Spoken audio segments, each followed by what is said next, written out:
Hello everyone, I'm Santiago and today I'm gonna be revisiting Resident Evil Requiem on Steam Deck obviously. So we compared against the Switch 2, video in the pinned comment, and I also used the in-game settings to tweak it out.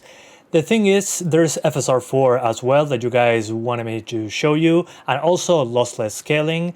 So let's see how to install FSR4 first of all. So we open the menu, power, switch to desktop. Alright, so follow the link in the description, you get FSR4, maybe it's not the exact same file, but just extract it, extract here. And inside FSR4, we only want the DLL files. So if you download any other version of FSR4, you have these three files. Copy them, and go to Resident Evil Requiem, hit the cog at the right, and manage, browse local files. And you'll find the game right here. And as you'll find here, these are the FSR3 files. So paste the three items you copied that we downloaded. This is FSR4, apply to all, overwrite, and it's done. If you ever want to roll back to FSR3, just verify the integrity of game files. For that, you go to Properties, Installed Files, Verify Integrity. It will scan the entire game and grab the FSR3 files again. And that's basically it. Let's go back into gaming mode. And I want to thank Instant Gaming for sponsoring this video. Instant Gaming is a website to buy cheaper games for PC, PlayStation, Xbox and Nintendo Switch. Right now, the game we're playing today, Resident Evil Requiem, can be found for only $59.55 US, the standard edition, or $68.26 for the deluxe edition. I personally think it's a great deal considering it's the Steam version. You just activate it on Steam, you can use it in your Steam Deck, on your PC.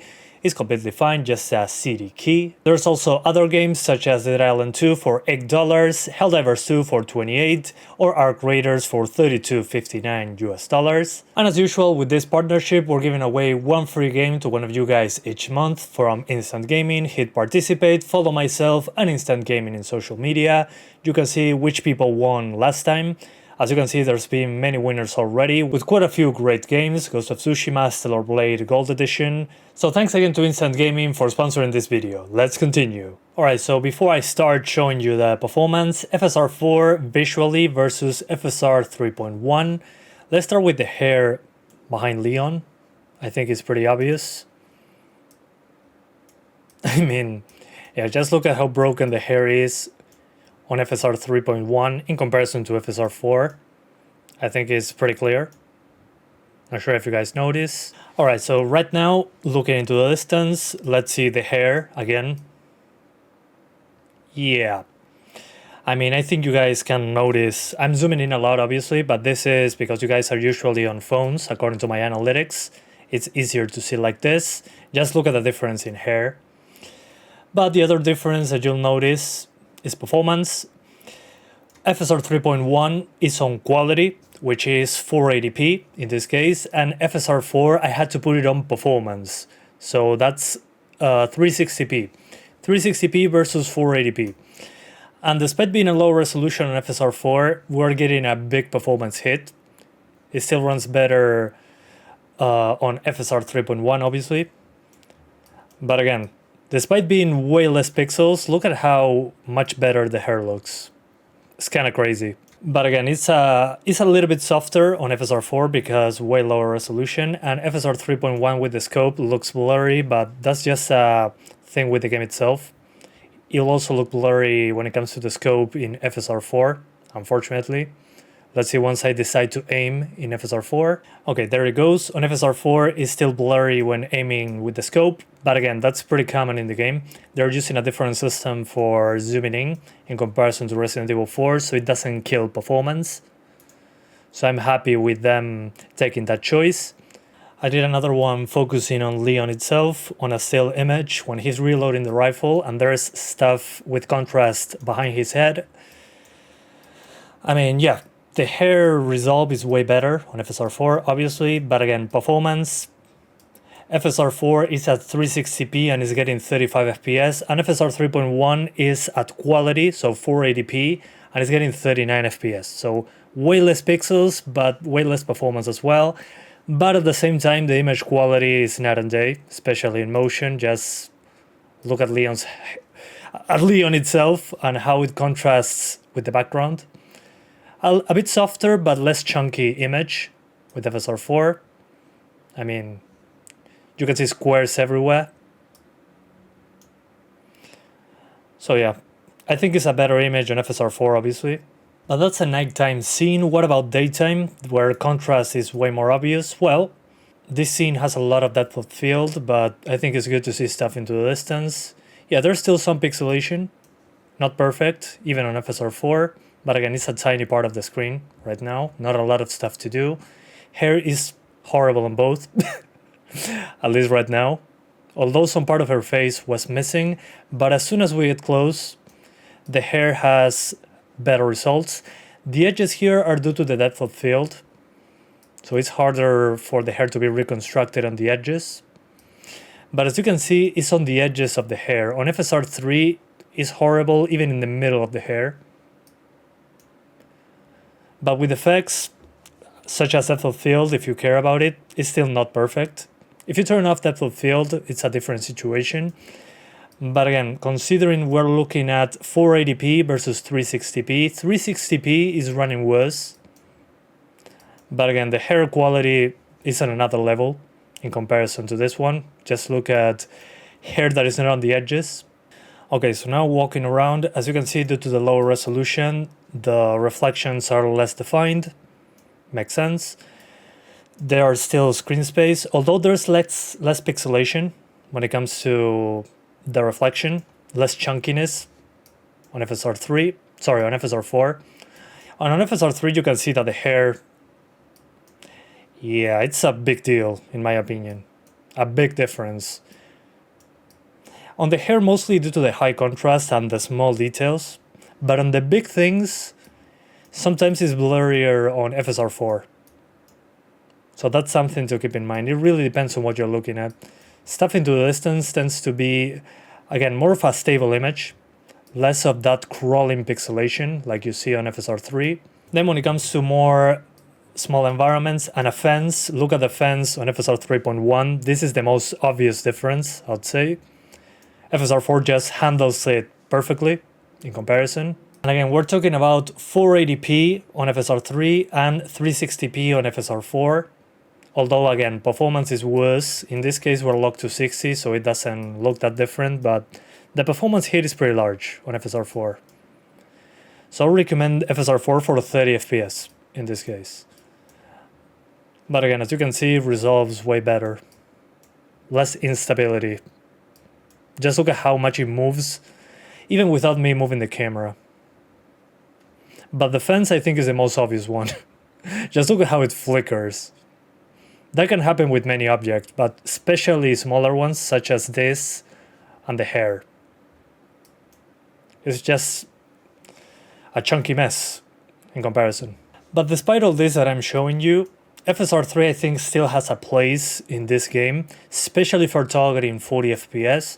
40 FPS on FSR4 was insanely difficult. I had to use ultra performance upscaling and that doesn't look great. FSR3, yeah, it doesn't look amazing in comparison, but the performance difference, here it's on quality. If you put it on balanced and you put the game on a mix of medium and low, you can lock it to 40 even in demanding parts. It drops to 30 a couple times, but FSR4 is very far away from 40s, even if you lower the settings. But you win a lot on image quality, especially in motion and smaller objects. So I would use FSR4, but only for a 30 FPS target if you are targeting better image quality. If you don't care about the FSR3 artifacts, especially the fence and the freaking hair that I showed you, despite being a higher resolution, then FSR3 is not a bad choice if you are looking for performance, once again. But FSR4 looks amazing in comparison. I mean, just, again, looking at this, I think it's pretty obvious. And on the smaller screen, I would say FSR3, you can still notice it, but not as much as on this side by side. But FSR4 just squeaky clean, especially in the smaller screen. So let's see what FSR4 runs like and what would I recommend and frame gen. Alright, so we took a look at FSR4 versus FSR3. So what settings would I recommend? First of all, HDR, make sure it's off. I get a black screen with FSR4 and HDR enabled, so keep that in mind. When it comes to image, 720, locked to 30 FPS. We're going to look at frame generation later. You can enable motion blur if you want to. Then you'll find, well, low textures because VRAM. If you want less stutter, make sure to keep this on low. Mesh quality, standard. So we get a little better quality on the meshes. Screen space reflections, obviously. Subsurface scattering on low is fine. Less distortion, I'm not a fan, but if you want to turn it on, go for it. Depth of field, I love it in cutscenes, but I hate it on gameplay. Unfortunately, you cannot separate this setting for that. So keep it on for most people, are probably going to use it. And as you can see already, the game recognizes FSR 4.0.2. It seems to be just reading the DLL and seeing the name. And on performance, obviously, because otherwise the performance hit of using this upscaler is large. Frame gen, I recommend using it outside of the game. Particle lighting, you can ignore it. Volumetric fog on lowest is fine. Lens dirt, personal preference. Lens flare, this is actually bloom. Not sure why they call it lens flare. On standard is fine. Shadow quality, due to VRAM limitations, keep this on low. Contact shadows on, ambient occlusion on low is okay. And VFX quality on standard, it helps with some effects like raindrops on the floor, which looks pretty nice. But lower it a bit if you want a bit better performance. Alright, so we are here. This is before a part that is very taxing on all systems that I tried it on. As you can see, there is some stutter like in other Resident Evil games, unfortunately. Especially when it comes to opening doors and stuff like that. I couldn't really fix that, unfortunately. Not even going for the absolute lowest settings. So here I'm in a part with a lot of effects on purpose. But don't worry, I'll skip all the cutscenes so you don't get spoiled. But these areas are pretty nice because there's a lot of scripted stuff happening. Plus the effects. So I think it's pretty nice to just be realistic. I mean, you're going to play the entire game on Steam Deck. I wouldn't just lock you down with settings that only work in one level. You gotta be realistic, as I said. The plan here is actually to get 30 frames while actually playing the game. So if I drop a bit in the cutscenes, to me it's not a big deal. As long as you're not in control of the game. So yeah, as you can see, quite a few effects on screen. This is one of the things that is controlled by effect quality. Those blood effects. This one looks amazing, by the way, on the stairs. So yeah, props to them for making it look very good. And with FSR4, I think it's a superior looking game by far, especially, I mean, you can see it more if you're on a big screen, but on the smaller screen, it's even less evident when it comes to the upscaling artifacts. But in comparison to FSR3, it's night and day. So here's one of the demanding things. Foliage. Foliage is killer in this game when it comes to performance. But again, as soon as it loads, it's not that bad. And if you have your flashlight off, you can also get away with it. Okay, we skip this.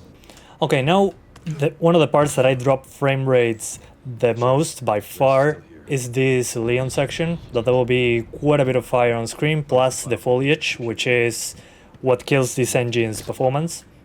One of the things. Unfortunately, there's no foliage option in this game. So yeah, we are basically stuck with this foliage quality, which is a bummer, but hey, they cannot do everything right, I guess. Now that we're going to use the rifle, the difference in the rifle in comparison to Resident Evil 4 is that we no longer get a zoomed in image only on the scope. It's getting zoomed in the entire image. That means way better performance when aiming down sights, because you're not rendering two images at the same time. So it helps a lot with performance, although the scope, due to this technique, doesn't look 100% sharp, especially from far away, especially considering what resolution we're using.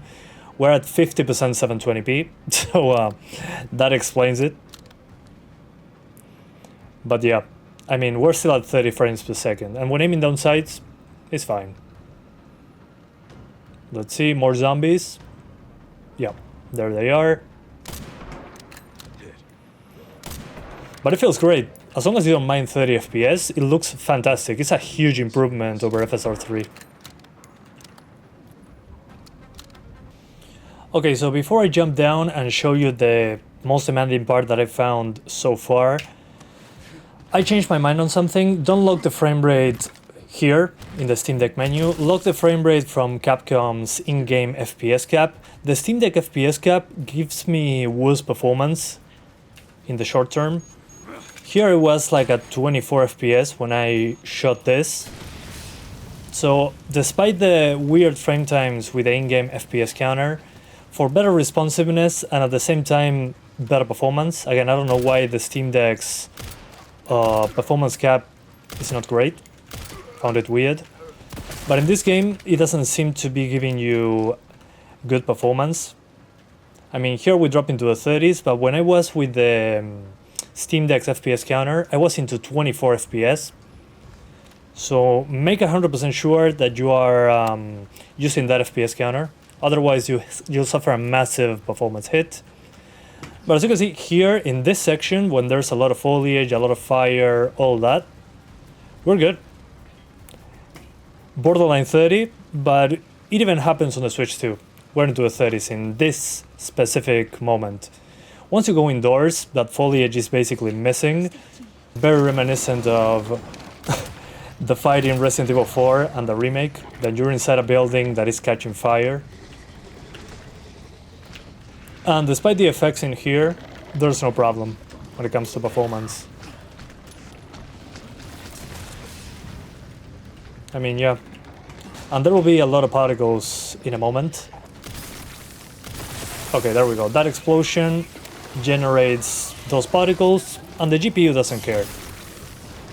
Okay, now a quick show of Grace's section. This is one of the first ones. What I did notice with the in-game FPS cap is that the stutter is way reduced in comparison.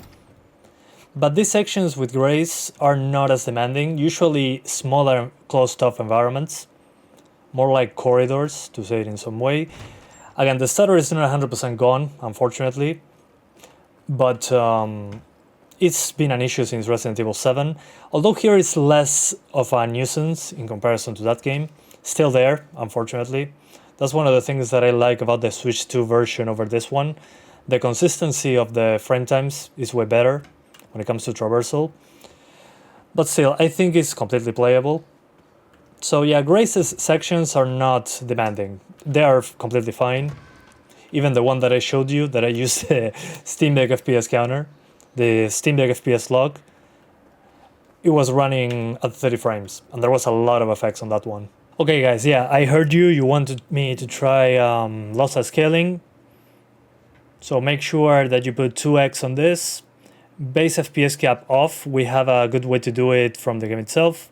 Present mode mailbox, otherwise you have a lot of artifacting, it looks horrible. Then copy the launch option, go into the game's options, properties, and in general, paste the command right here so FrameGen can work. Make sure to close the game after you do that. Then you launch the game again and you have FrameGen running. Go into the options and in graphics, lock it to 30 within the game itself. And then in your Steam Deck menu, disable the frame limit. Unlock the GPU to 1500 MHz to help the FrameGen be more stable. Another thing I recommend when using FrameGen to have some GPU power to spare. Make sure to lower mesh quality, and I'll also probably lower depth of field to avoid some of visual artifacts, same with lens flare. And the VFX quality as well. Some extra GPU headroom is not bad to have. And here we are with FrameGen. And we're targeting 60s with a 30 FPS thing. But I'm having some issues with FrameGen in this game, despite using Mailbox instead of VSync in the options. I'm getting quite a few artifacts when performance drops. Not sure if it's due to choosing FSR4 or if I did something wrong in the configuration. But I'm getting those weird full color artifacts. which again happens even worse if you're using the VSync thing. I mean, look at that. So I recommend turning that off. Maybe the flow scale, I never used it at 100, 80% flow scale maybe. Or maybe the resolution is too low. I'm not entirely sure. So if that doesn't bother you, do it. The in-game solution wasn't great either, but it didn't have these weird artifacts. So again, if I'm doing something incorrectly, let me know in the comments. I know you guys always know what's up, so I appreciate if you can help me out on that side. Because I know many of you use FrameGen. Maybe it's because of the FSR4 DLL. Again, I do not know. But it does work. Just lock the game to 30 inside the game in order to get a duplicated frame that is matching 60 frames. But I tried multiple ways and I still get those artifacts when the performance drops. So again, I'm not sure. If you encounter a better way to do it, please let me know. I'll highly appreciate that. So yeah, I don't have much more to show you regarding FrameGen. I mean, it works. As long as the game can get 30 frames without FrameGen, you should be able to get 60-ish FPS frame generated. So the game will look smoother, but you have some extra input lag. If you don't mind about that, just enable what I showed you, turn off the FPS counter and enjoy the game. That's basically my advice on this one. And yeah, all things considered, I'm pretty impressed with how responsive FrameGen feels despite being a 30 FPS base frame rate. So yeah, if you like FrameGen, it's not a bad way to do it. But if you hate FrameGen and want the best input latency, make sure to just lock it to 30. And you should be good to go. So now I'm going to show you more non-FrameGen parts, but in a later level in the game. So if you don't want any spoilers, no mild spoilers, no nothing, you can end the video right here. For the rest of you guys that want to see later sections of the game when it comes to environments, not story, keep watching the video. I'm going to show you a different part of the game to show you the stability of performance. Okay, so before I continue with this last part of the video, this part contains one of the Raccoon City sections. So if you want to avoid spoilers and not see Raccoon City yet, you can go back to the previous sections to see performance. This is just to see how it runs in different areas, since here it's daytime and all that. So if you want to avoid those spoilers, I'll give you 3 seconds to go. All right, let's continue. This is the first time you visit Raccoon City. We're not in the center, unfortunately. I haven't gotten there because I want to play the game outside of testing it. I don't want to spoil it for myself. So yeah. So far, in here, not an issue. Of course, there's no combat going on right now, but you know how it goes. Okay, so here comes some combat. As you can see, more particles when cutting those webs.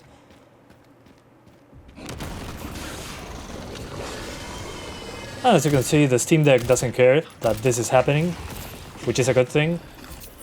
And the game still looks pretty damn good in my opinion.